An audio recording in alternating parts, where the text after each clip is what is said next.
I hope I didn't miss it. Oh, it has ended. Oh, not again.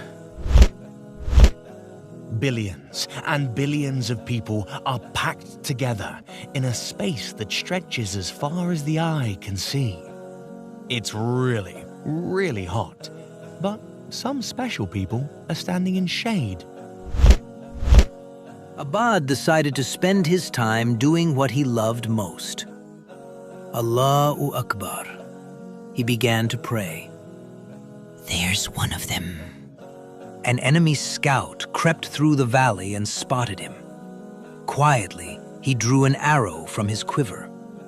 He pulled back his bowstring and fired.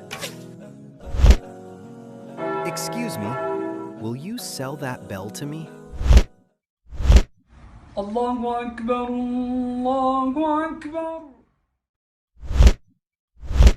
Messenger of Allah, I want to be with you in paradise.